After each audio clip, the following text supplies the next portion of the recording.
Thank you. I was trying to do that. All right. Good evening, everyone. Welcome to our first session of the school year. We're excited that you're joining us this evening. And for folks watching the recording, welcome as well. My name is Betsy Romero. You'll hear a little bit more about me in a second. So welcome to our first session. What is SEEL? Lee Montessori's approach to anti-bias anti-racist learning. So today we will be talking about what is SEL, social emotional learning, and anti-bias anti-racist education. We'll be talking about what is SEAL for us this school year, what does our curriculum look like, as well, how is Montessori aligned to this work, how are things developmentally appropriate for our students, what is our long-term vision, who, where, and how, and of course, we'll give you some time to ask questions. So joining me today is Amanda. You can introduce yourself, Amanda. Yeah, sure. Hi. Yes, so I'm Amanda. I'm a licensed clinical social worker. And so Betsy and I thought it would be more fun to put little tidbits about ourselves instead of a boring bio, but I am definitely a lifelong learner. Part of being a social worker is learning forever. It's in our ethics. And so for me, that has looked like I got a cultural anthropology degree first, and then I moved into social work, and now I'm pursuing my PhD in curriculum and instruction. And so I used to work at Lee Montessori in 2019 and through 2020. And after leaving, I've pulled back to work in my PhD, obviously, and work on the curriculum that you're going to be seeing today. I love the outdoors. I live in New Mexico now, so most of my time is spent in the desert. But when I was in DC, I used to try to get up to West Virginia as much as I could. And also, like Betsy, I love to read and consume all types of media. And you'll see throughout the presentation that I pull a lot of my information from all different places. I love to collect knowledge from everywhere and synthesize it and then share it with people who will listen. So I appreciate you all being here to listen. Awesome, thank you. So I'm Betsy Romero. I call myself a Montessorian because I also have a child that's in Montessori school. Also a lifelong learner. Most of my studies, actually I went to American University here and got my degree in Latin American Studies. And hoping to finish my master's degree finally, hopefully next fall, but also like Amanda, looking to do my PhD in the near future around education for social justice, which is my passion. And then this is my 12th year in Montessori, which I'm excited. I love to read a lot. I read articles, nonfiction books, and a lot of children's books, which is my favorite, which is part of my work, also vetting children's books for our school with Ms. Fowler, our librarian, and the perfect weather is here to be a bookworm. So welcome to all the bookworms that are on the line. And then I love to eat. And recently my favorite foods are Asian foods. So ramen and pho are on rotation all the time. All right, so we shared about us and we wanted to talk about our objectives for this session. We want to make sure that we're exploring the research and foundation of SEAL curriculum this year here at Lee Montessori. We want to provide our families with an outline of lessons for both primary and elementary for this year, and make sure that you get the first glance of our long-term vision for our equity work with students.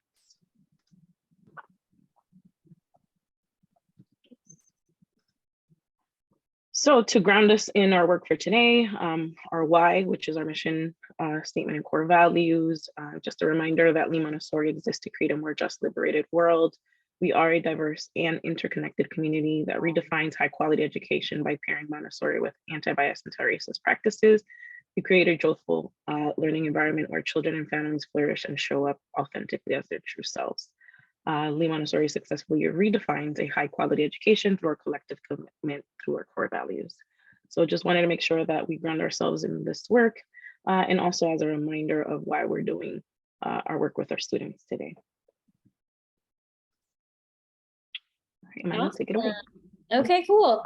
So I wanted to start by introducing social emotional learning because that may be a new concept for a few of you new families here at Lee Montessori. So social emotional learning is a concept and a field that was coined by a group called Collaborative for Academic, Social, and Emotional Learning. And so this organization essentially is a huge research giant. And this was created in 1994. So they've been around for a long time. The initial idea came even before then in 1968. And if there's any history buffs, like you can think about what was happening in 1968. There was a lot going on around in society, war, race issues, right? So a lot of this has been around, this idea of learning has been around for a long time, but it became more solidified in 1994. And so basically what this organization has found is that there are 5 domains of competency that exist under social emotional learning.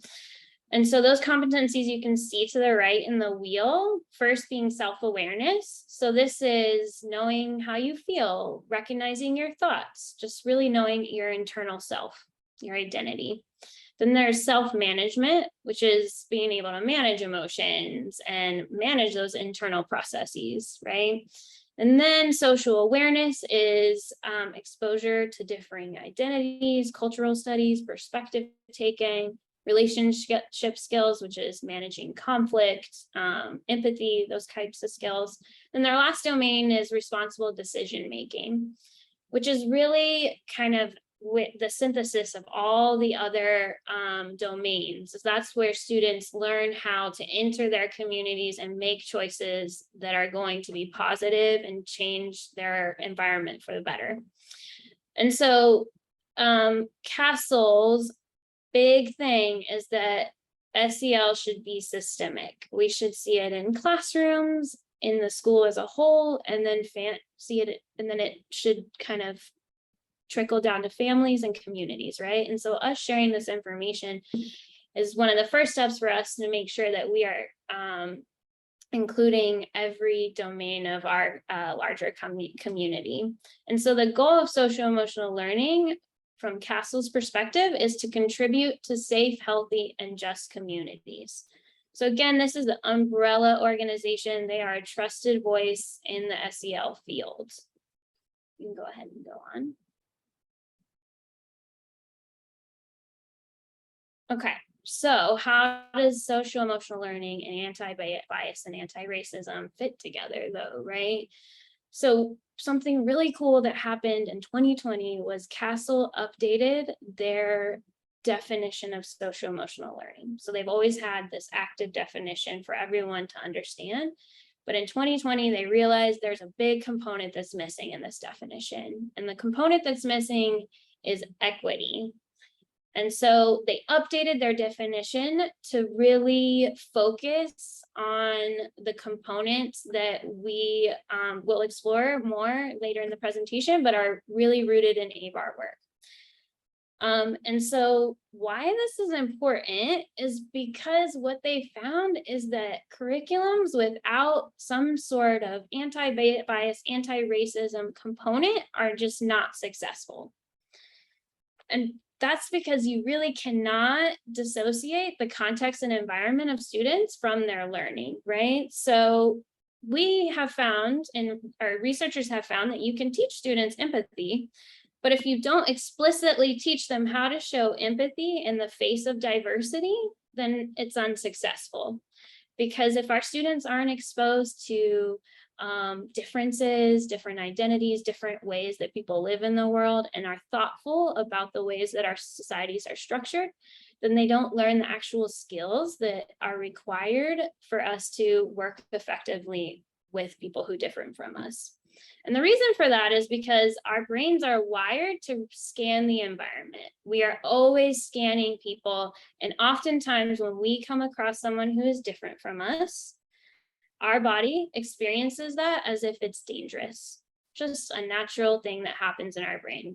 Our nervous system gets heightened when we are exposed to differences. And so a huge part of social emotional curriculum is interrupting that response and making sure that that students learn how to regulate that discomfort that comes with being in communities that have differing identities. And so we kind of believe as a community at Lee Montessori that you cannot do social emotional learning without an ABAR component. They're just inherent together for them to be successful. We can't create equitable communities without equitable tools. All right, we can move on. So what happened after Castle updated their definition, and Lee has already been really thinking about how to best teach ABAR and social emotional learning. And what we found is that there are largely not curriculums out there that are really combining and piecing together ABAR and social emotional learning in a cohesive way. So I personally reviewed 20 different social emotional programs that are already out there and found that all of them were absent of ABAR components. And so when I pulled away and started working, I started my own business and was working outside of Lee Montessori. I started writing a curriculum that I call Brain Change for Better Communities. And this curriculum is the curriculum that Lee Montessori is adopting this year for elementary. And as you can see, the breakout to the left, most of these lessons are going to really fall in social awareness. And so what that means is they're going to be learning a lot about differing identities in the world. But as you can see, each unit of this curriculum, there's 6 units that these students are going to be going through. They're currently in unit 1, which is the foundation. And these are lessons like safety and consent and community agreements, just to really build the foundation to have conversations for the rest of the year. And then as you can see, the units really align with Castle's domains of competencies. The only one that's a little different is becoming change makers. And this is a name we decided to give to this unit because it really aligns with Lee Montessori's goals to create students who are going out into their communities and feeling comfortable and ready to make positive change in them. So there's a total of 32 lessons this school year. Each guide has some freedom about what day they're going to be delivering that lesson, but typically there's going to be 1 lesson per week. And the really cool thing about this curriculum is that it aligns perfectly with Montessori, which we'll talk about a little more later, but there are lots of options for student led projects and work. So students are going to be given options to dive deeper into topics, and they're going to be able to choose what kind of work they develop for each unit project. And we'll talk about unit projects a little more later as well. Go ahead. Thanks, Betsy. So as I mentioned, the curriculum is also informed by 4 core ABAR goals. And that is identity. It is really important that we encourage and support identity development, and that is why it's unit 1 or unit 2. I'm sorry, that's where students are going to be spending a lot of time this first half of the year, because we feel that before you can start exploring your communities and learning how to interact with others, you really need to have a strong understanding of self. And so we want students to feel really rooted in who they are. So they will be exploring their emotions, things like that. And then social awareness is really where we dive into diversity. And then relationship and community skills is where we explore justice. And finally, we explore advocacy in that final unit. And so a little bit about how this has been written. So I started writing this in 2020 in response to the pandemic. We saw a high need for some social emotional guidance. And once I left Lee Montessori, the passion for this work never left. And so by entering my PhD program and connecting with professionals, I have consulted with people in all different kinds of fields to do this work. And so you'll see a lot of on my reference page, and I'm always happy to share my research as well. You'll see that a lot of areas that I pull from is child development, cognitive psychology, and neuroscience, as well as education. And I'm also always pulling on Montessori concepts as well as and social work, my background. And so all of the lessons and materials are looked over by many different professionals and informed by lots of different research, and research that is current and new as well.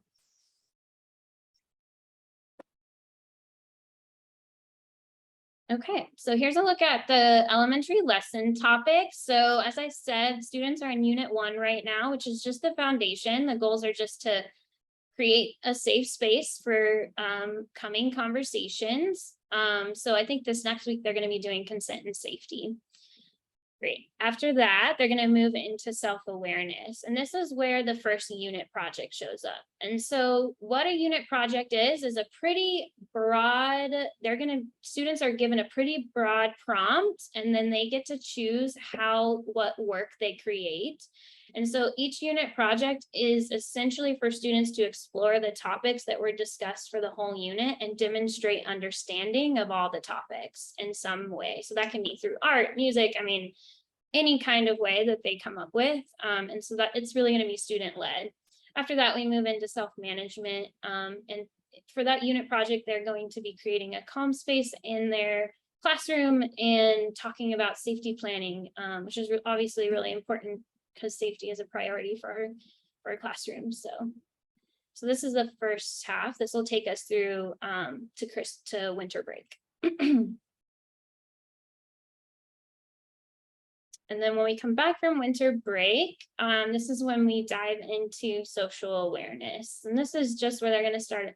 After they've really, students have explored who they are, they will start just being exposed to different identities in the communities that they may live in or they may not, right? Just exposure to differing ways to live life, essentially, is what this is. So we're going to be looking at, different levels of wealth and different types of inequity, body diversity. So all different kinds of diversity in that unit. And for that project, they're also going to be encouraged to explore some component of their own community and share that with their classroom communities.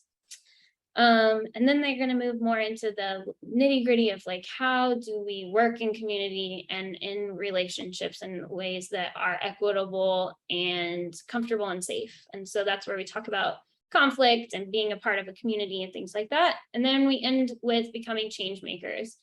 And so there's only 2 lessons here, but that's largely because that unit project is going to be a bigger project where students are going to choose and get to participate in community service projects. So that's kind of what the elementary trajectory looks like. So I'm going to let Betsy share the primary. Perfect. Thank you, Amanda. So for our, sorry, I thought I was able to fit in everything. Apparently it shifted.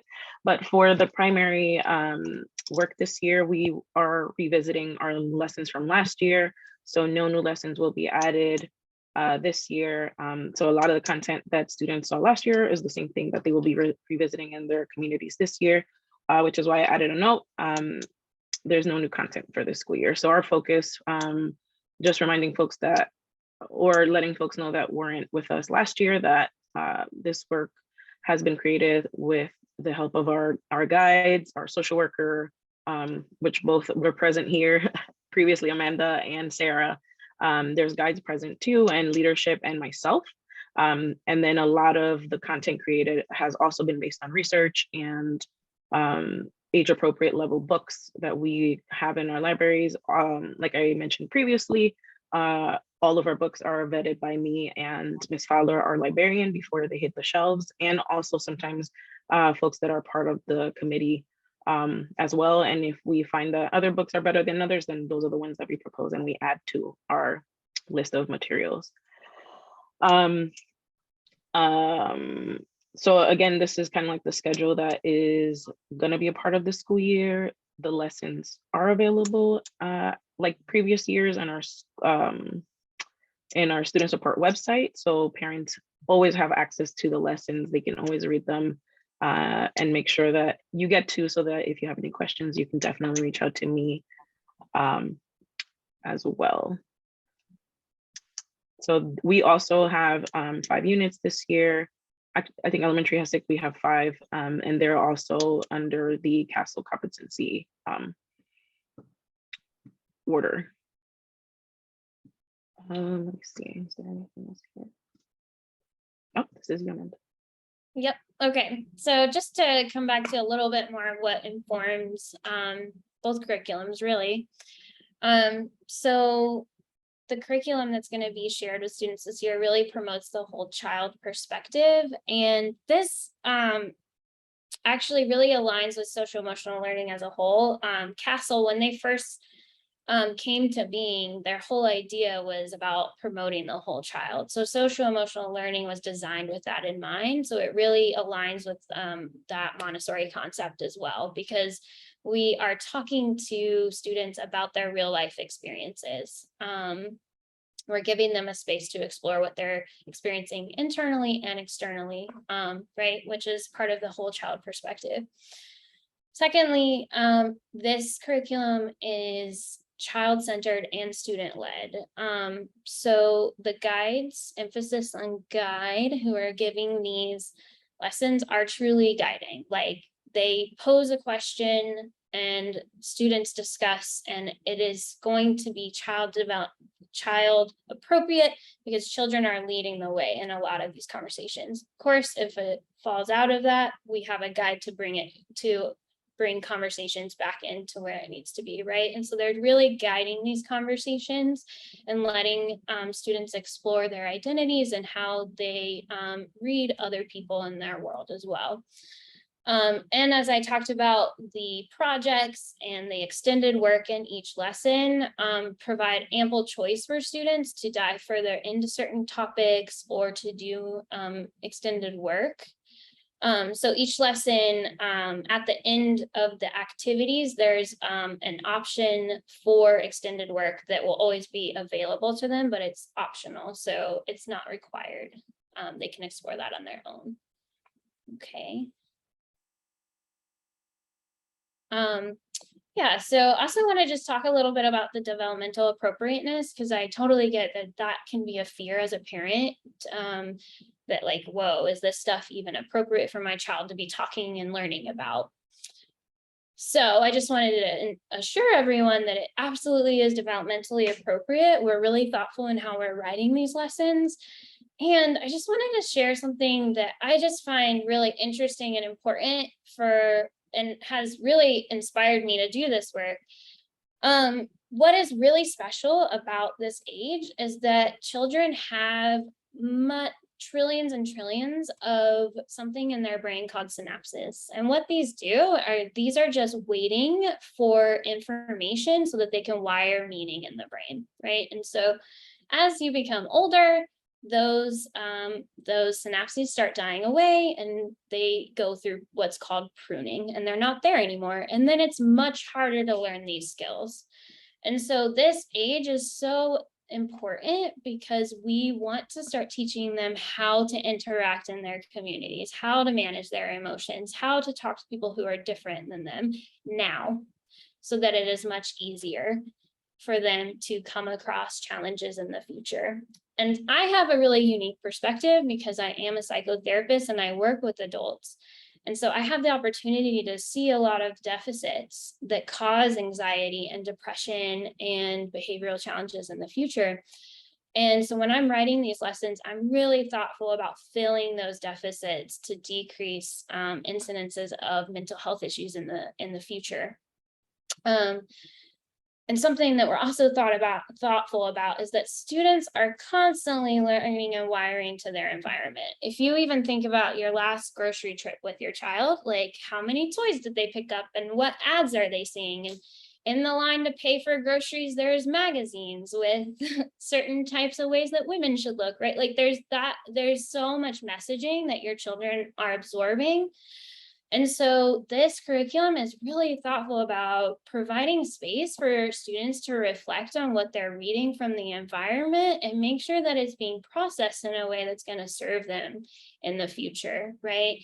Is that what they've observed in the environment telling them that they can't be good at math, that they can't do, can't be whoever they want to be? We want to make sure that we're providing a space for them to explore that, and that we are validating every student that comes into class.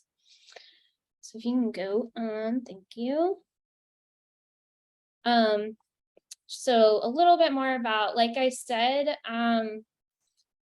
that students have so much more pathways in their brain ready to learn. And so by us exposing them to diversity, we are actively decreasing chances of bias and defensiveness in the future, which is increasing empathy. Like I talked about before, we have these mechanisms in our brain that kind of freak out when we come across something, different.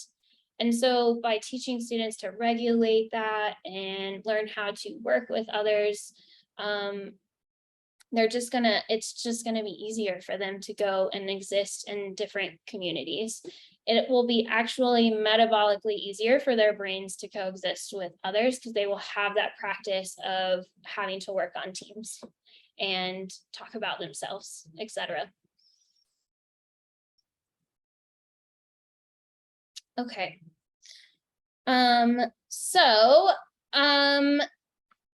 I know all of you lived through the same pandemic I did, so I have a feeling that we all can understand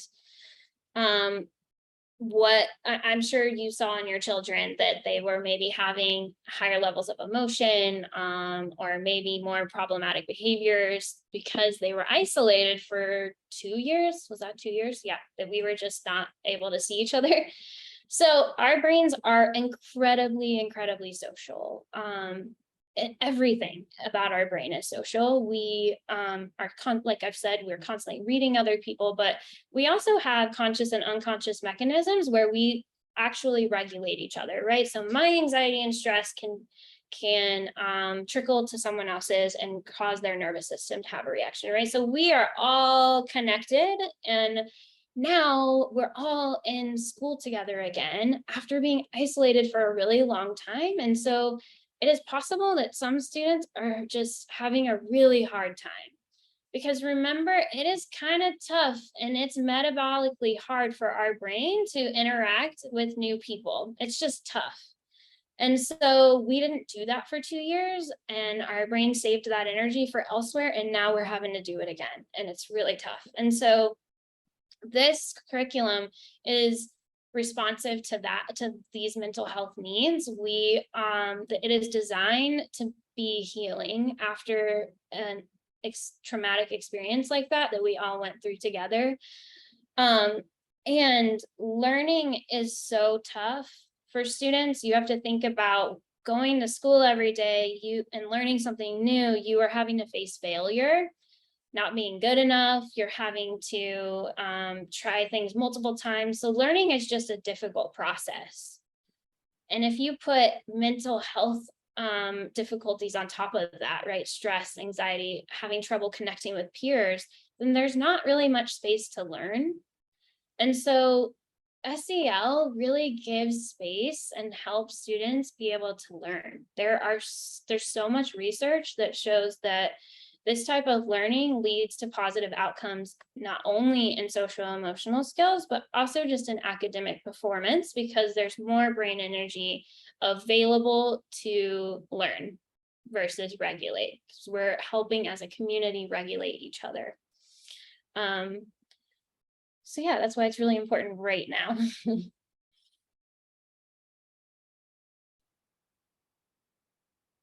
Okay, this is a little bit about our long-term vision for this kind of work. So this graphic just kind of shows the trajectory of this kind of work, and it's similar to the trajectory of Castle's competencies, right? So this first year, we're really focused on introspection and building awareness of our own reactions. And this is true for students that are in these lessons and also our staff. We are learning alongside students through this curriculum. It's an opportunity for everyone who interacts with it to take a moment to look inward and learn from these types of conversations and discussions. So this first year, like I said, introspection and awareness and deepening of values. So Lee Montessori has worked really hard to name and define their values. And so this first year, we really want to embed that in the community. And then year two, we're really wanting to start leaning into healing. There's so much harm that's happened over the last 2 years, and there's just a lot of healing in the community that has to be done. And that comes from being able to sit in space together and share our feelings and thoughts. And then lastly, we want to start imagining possibilities and thinking about the ways that we need to change our school or community to be safe and equitable for everyone. So that's kind of the long-term trajectory. We're also looking at just creating a community where everyone feels safe, kind of like Castle's goal. We want everyone to feel safe and healthy, and our communities to be just. And like I said, everyone is learning through this process, and this curriculum is really exists and hopes to also increase accountability across the school, right? When we have a big emotions and we react in a way maybe that we didn't want to because of that big emotion, who is accountable for that, right? And we're hoping that we teach children and ourselves that we are accountable for regulating our emotions and communicating them with others intentionally. So accountability across the board for how we regulate our internal process and how we interact with each other is a huge part of this. And like we've talked about, we're just wanting to wire our children's brains in a way that is positive and intentional and leads to equitable communities. We hope that this type of learning starts to find its way everywhere, right? Music, library, we're able to have these types of conversations that are healing anywhere in our school community.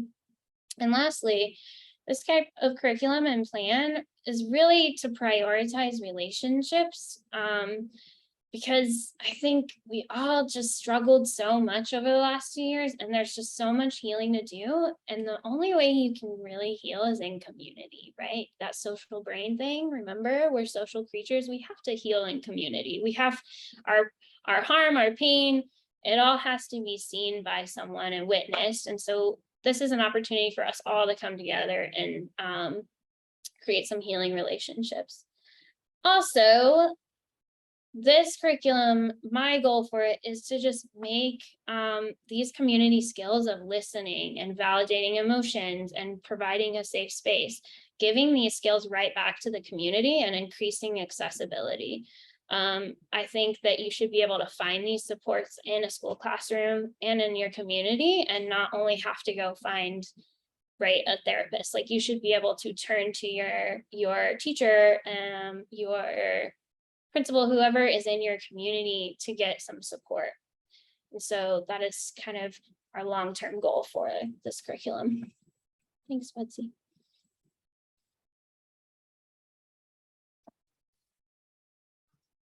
Are you taking this one? Okay, cool. Yep.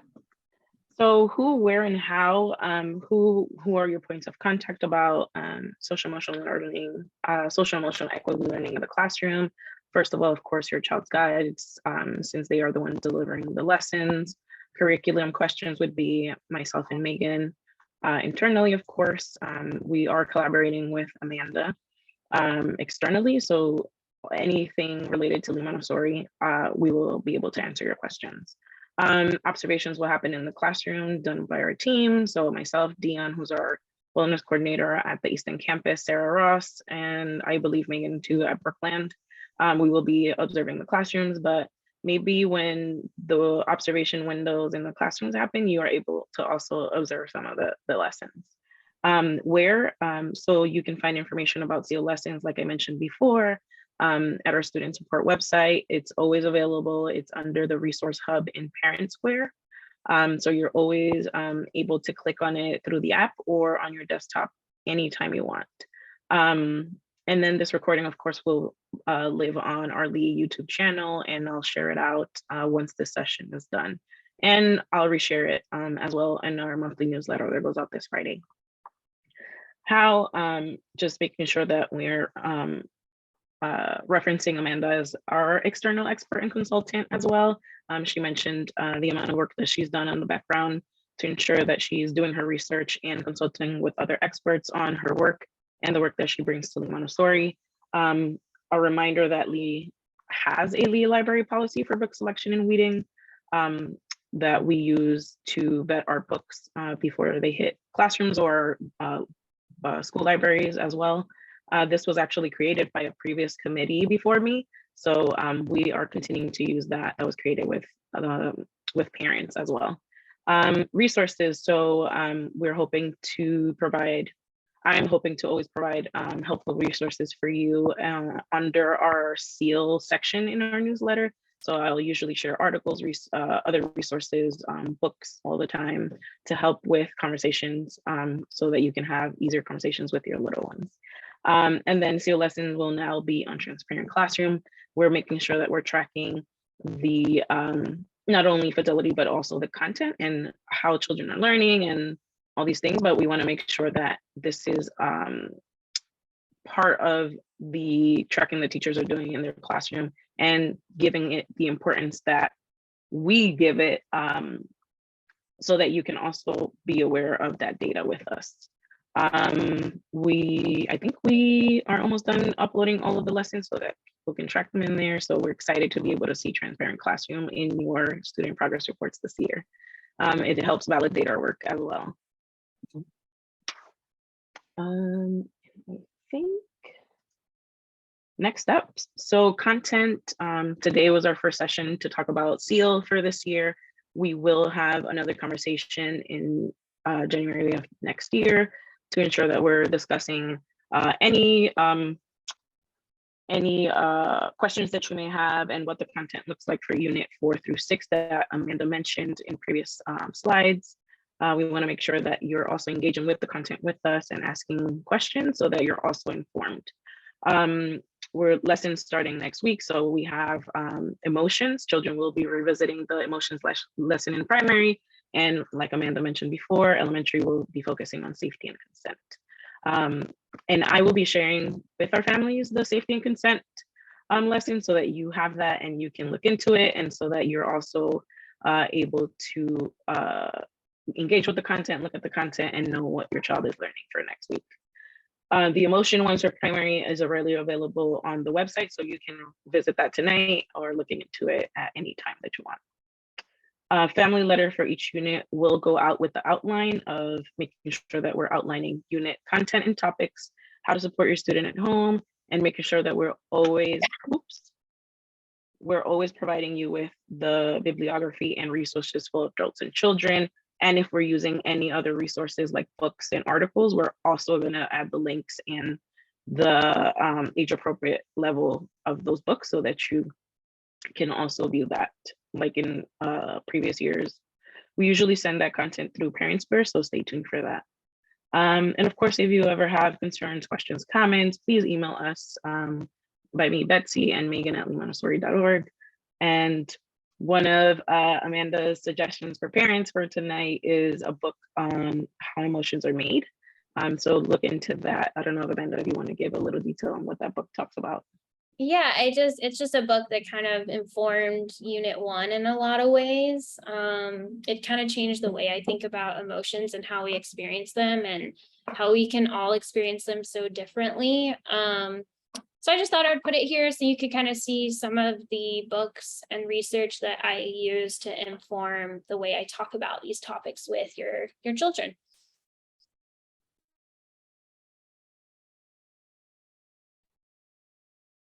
Perfect. So now we'll give some time for questions. We will be sharing out this presentation as well so that you can see Amanda's references and her research for your review in the future. And I'll stop sharing, and then I'll share a QR code for a short survey after. So you can add questions to the chat, or you can unmute yourself.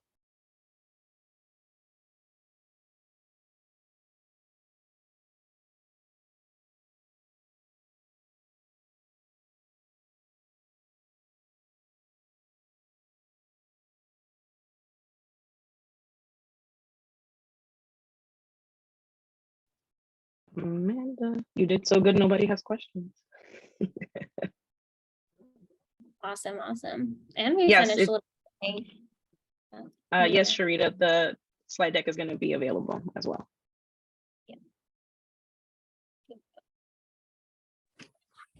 I have one question that's something I would probably just email to you and Megan, but I'll ask in case anybody else has it. Like, I'm Megan, and my son James has like a very obvious physical disability. So when they get to that section, like, is there anything I should do to work with the guy to prep him for that, to prep my son for that conversation? Or is it better just to kind of let it happen? Yeah, I think, I mean, do y'all want to answer that, or I can take that? I think you can say it from a prep standpoint, and then we can kind of talk about, you know, how we've experienced. Yeah. If you want to, like, we can definitely make sure that we communicate when that lesson's coming up, just so you can give him a heads up, because that can be, that could be, you know, distressing if you're not ready for that conversation.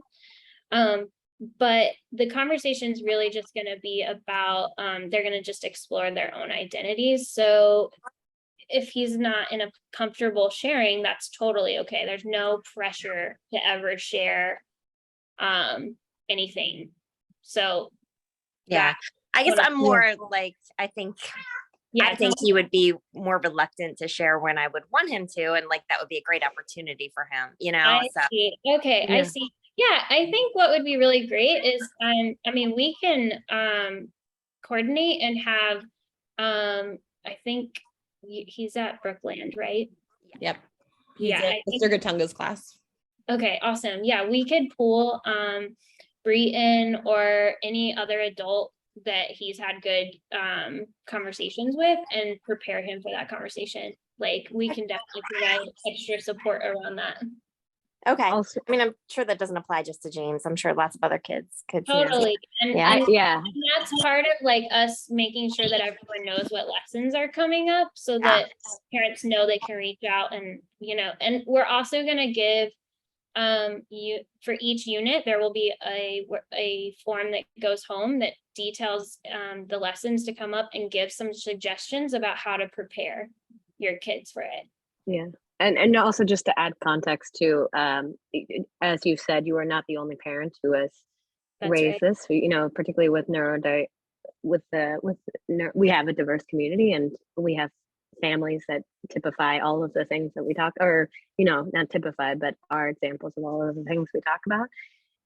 And we love, or I, in my experience at the East End campus, guides have really appreciated hearing the language that you use at home, what you have talked about and what you haven't talked about with your children, you know, getting more context for your family discussions, to more fully understand, you know, how your child is showing up in the space. Okay, thank you. Thank you all. That was very helpful. Yeah, sure. Thanks,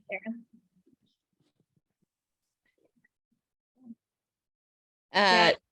There's a question, Betsy, you might want to answer, or actually Sarah, since both of you worked on the primary for pre-K 3, how does that affect what was covered tonight? Can whoever wrote the question, what do you mean by how, what are you saying, what effects? I guess my question was, like, it sounded as though it kind of was really starting with elementary age. And I know, you know, my son is mixed with pre-K 3, pre-K 4 and pre-K, but like how that, like, is he kind of still gradually being introduced to these ideas at pre-K 3 level, or how that is different from what the presentation was? Yeah, that's a great question. And actually kind of, so the primary curriculum actually has been running for a couple of years now. And so the lessons, we've been so lucky to have Amanda come and join and build the elementary curriculum with all of her expertise. But there has been a team of guides, social emotional folks, administration, who have built also the primary lessons. So those are already in place and have been running and sort of coordinate and connect. They focus more on positive identity development, so helping children have the space to explore their identities so that they can then move into that sort of change maker piece, that advocacy piece that is part of Unit 5 and Unit 6 in the elementary curriculum. So kind of the elementary curriculum builds on it and is a very natural progression. And the primary curriculum is kind of all about who are you, what are the wonderful, special, strong things about you that make you unique in your community, and how do you respect other people in your community. And Sarah, it's also book based, right? Like every lesson includes a book, whereas for the elementary, we depend a little more on discussion and activities because they're able to kind of function at that level. Got it. Thank you. Great. And we just dropped a link to the primary lessons in the chat.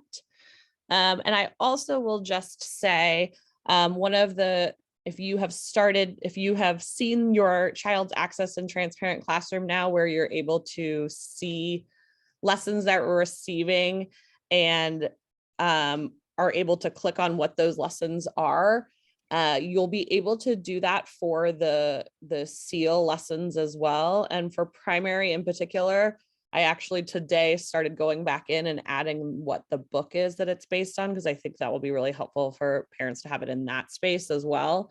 So it's definitely, I keep trying to figure out what is going to be the most impactful for parents. So as you're receiving that information in Transparent Classroom, as your students start to go through this curriculum, please feel free to give us feedback about that as well.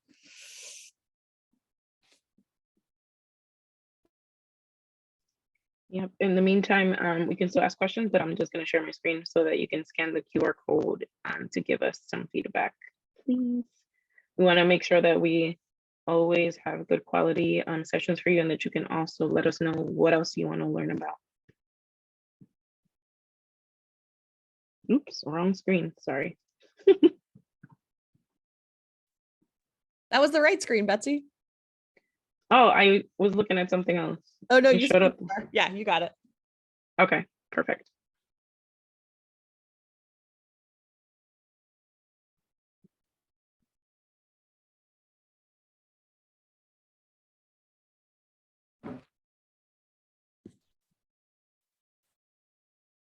Yes, it looks like it's working, Betsy, so it should be good to go. Perfect. All right, folks can continue to unmute or add questions to the chat. We wanted to make sure that tonight was very informative and that we were able to break down the content and make sure that we could answer some of your questions. And then we're hoping that you can join us at our next session in January. And then Betsy, when should we, this will be uploaded to the school YouTube page, correct? Yes, tonight, and then I'll share the link tomorrow, and it will also go on our newsletter on Friday. Great. So that's a question in our survey, but please, we only have a small group tonight, and we know this is a topic of interest for many.